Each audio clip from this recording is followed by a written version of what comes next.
Hi everyone, I'm Sydney and I'm going to be showing you my RISD portfolio, and I'm also going to give you some tips for a lot of you. You're probably at this time putting your portfolios together, looking at which are your best pieces, and I hope this is an encouragement to you or helpful anyway. So yeah, let's get into it.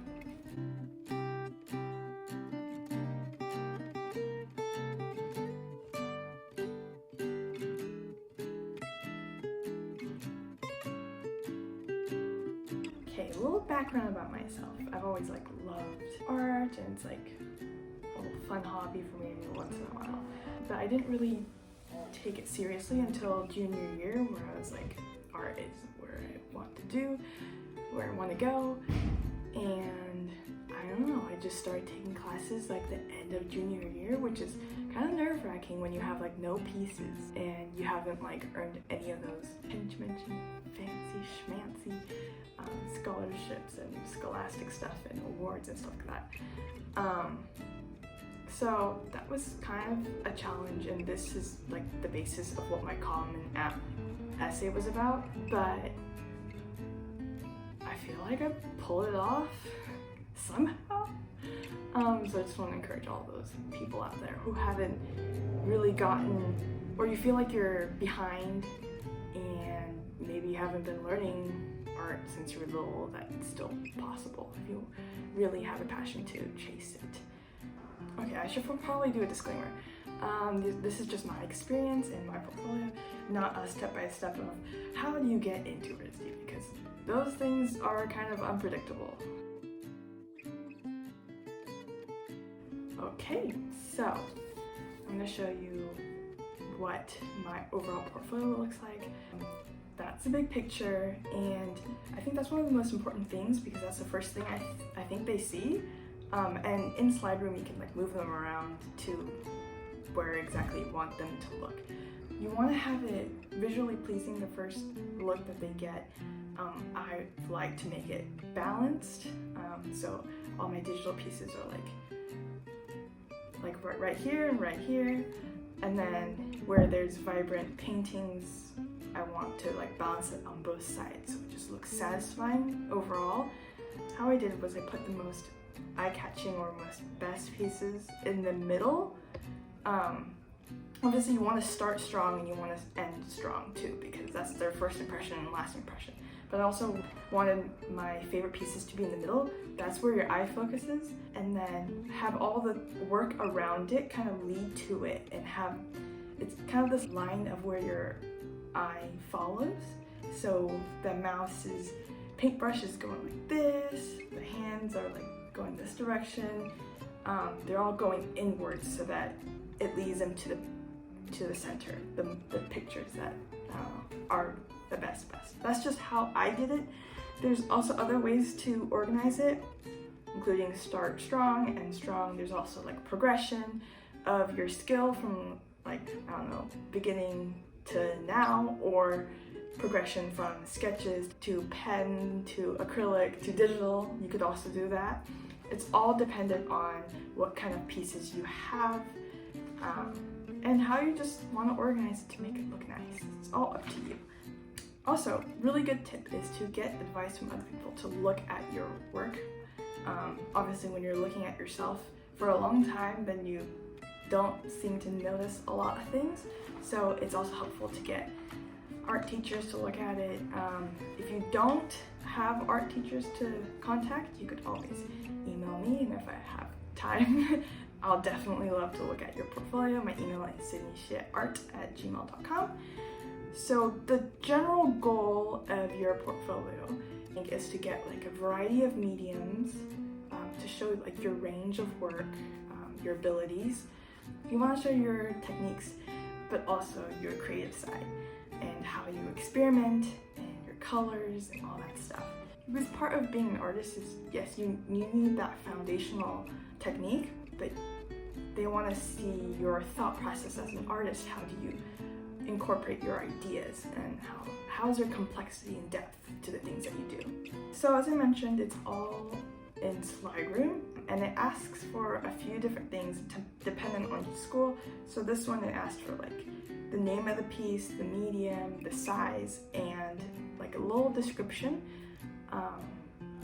Yeah, it varies from which school. Sometimes it asks for a year too, the year that you made it.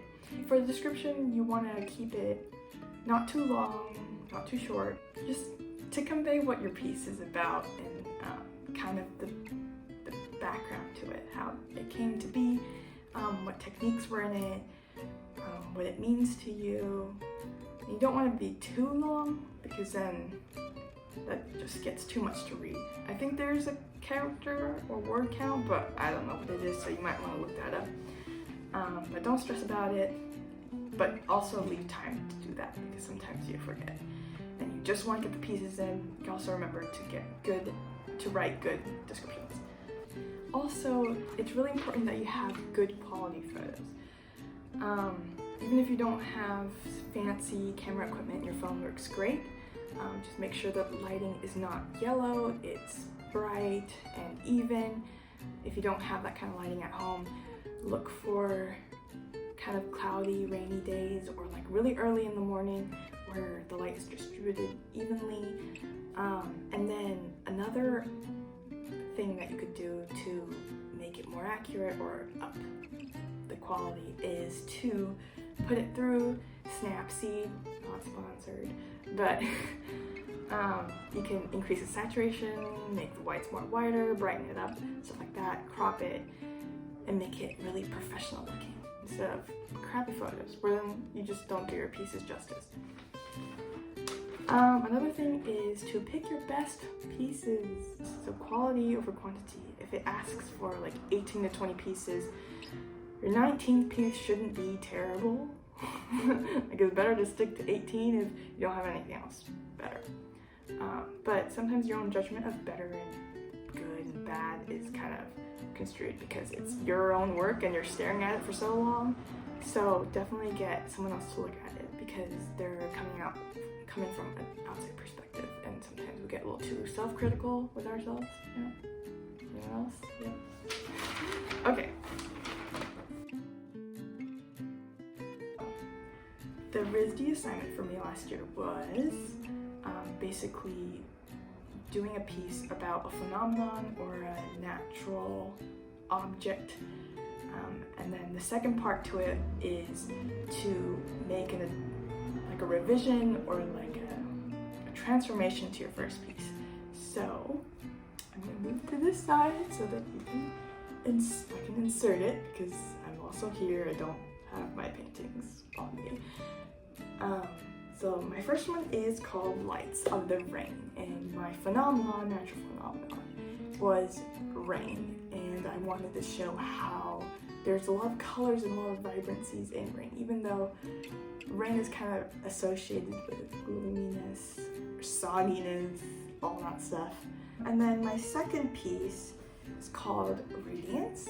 So this is made out of a special kind of grid. I forgot what it's called, but it's like when you make diagonal lines and draw perpendicular ones to, I don't know, it's just made of diagonal and perpendicular lines. And then you block off sections with like either semicircles and stuff and overlap the colors to make like an abstract version of my first piece. So this one I wanted to show how even at first glance you can't really tell how vibrant the colors are, but as these saturated blocks, it emphasizes all these just really bright colors of the rain, and that's why it's called Radiance.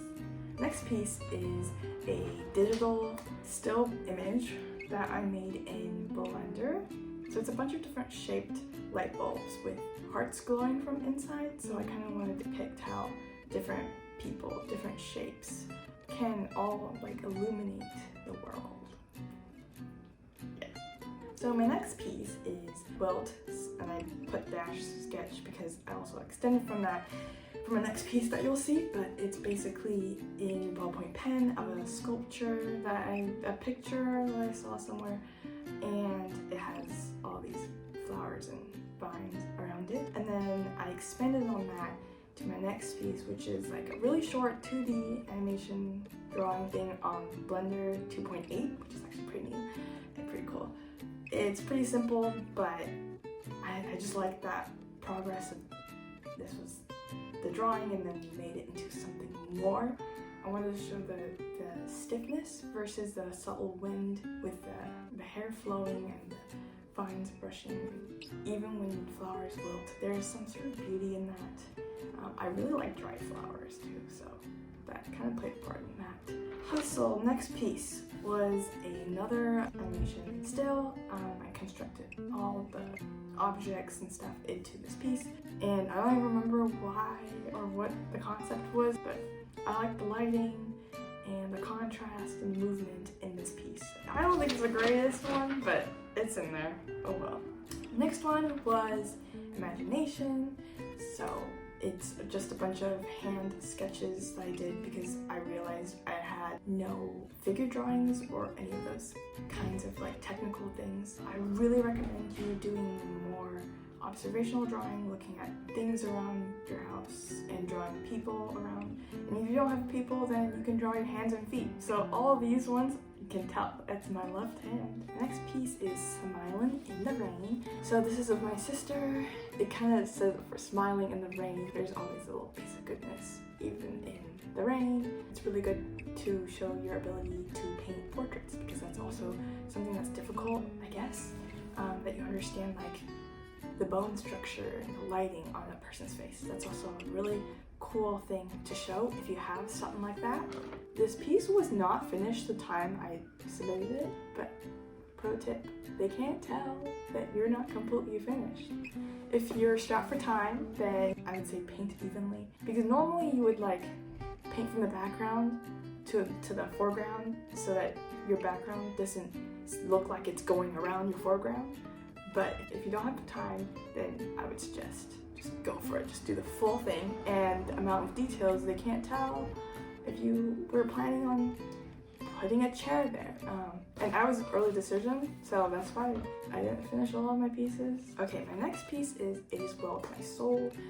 So this piece was based on a hymn, It Is Well With My Soul. I tried to convey the idea of having like an inner calmness even when the world around you is really stormy and cray-cray.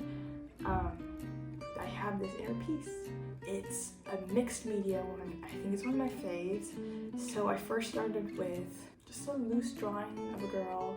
Then I traced it with wire. So I made like a wire outline of her. And then I was like, what do I do with this? I put her on a piece of fabric, sewed her down, and then I started doing embroidery on her. And then I started putting beads on her. Oh my goodness. See, I don't understand. So it's a bunch of cool experimental stuff that I just slapped together, and I really liked how it looked. There's like this kind of textured 3D-ness about it, even though it's like kind of flat. Then is my next piece called Happy Tears. So this was my first painting, like first legit in class kind of acrylic painting. This was kind of like the foundation of my Common App essay, so I wanted to put it in. So they'd be like, this is what she's talking about. Like, it makes sense. No, maybe not, but maybe they didn't get it, but I thought it was cool. I liked how, you can tell I really like rain. Like, I just think it makes like the best reference pictures. Okay. So next one is called Dream Big Mouse. It's just a cute little print.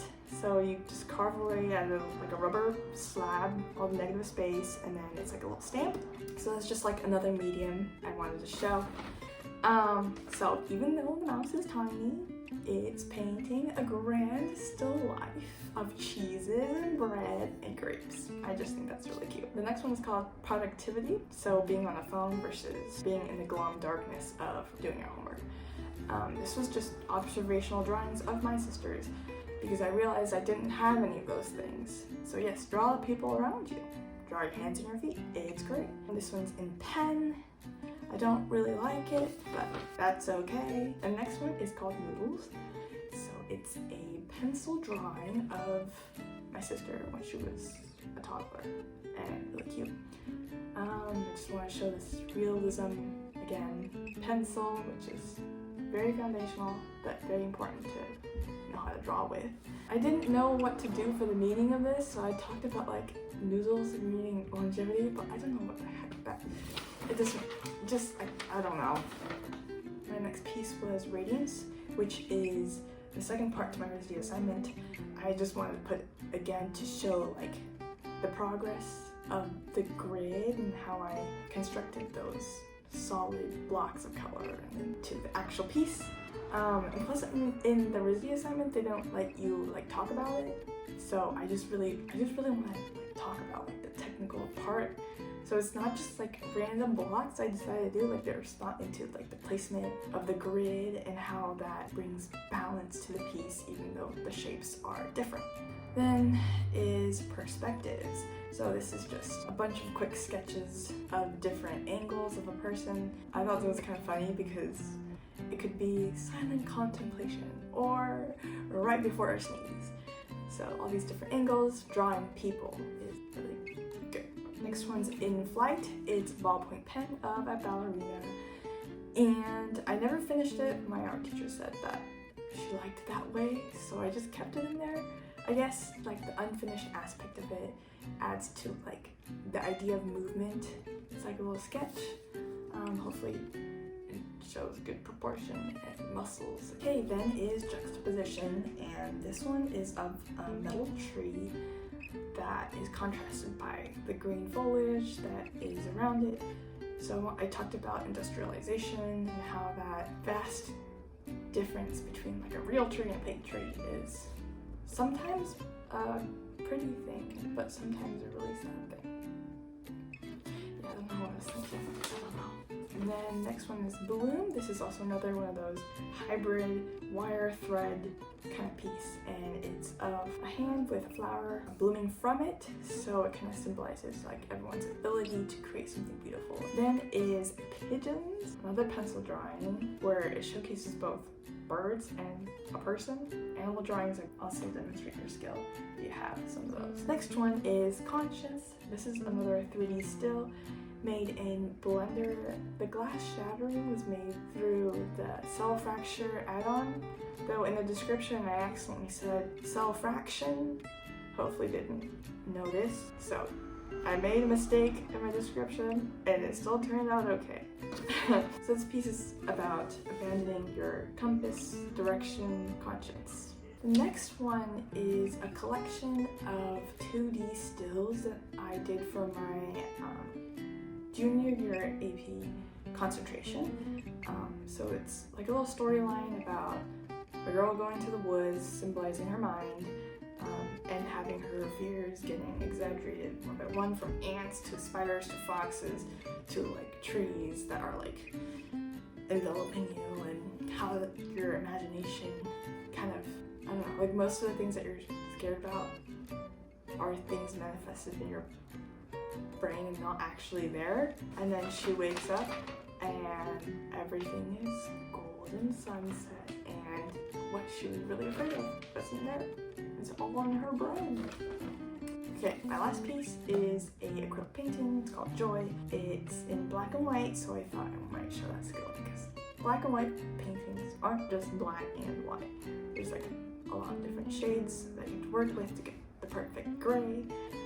The way her feet is caked up and her hair is flying and this smile on her face all conveys like an ecstatic feeling of joy. Yeah, so in one snapshot, I wanted to be able to personify what joy looks like. So yeah, that was my RISD portfolio. I hope you learned something about it, or even probably felt better about your own. And I hope you enjoyed. I hope this was helpful. If you have any questions, you can email me if you want me to look at your stuff. I'll be happy to do so if I'm not bombarded with them. So yeah, thank you for watching.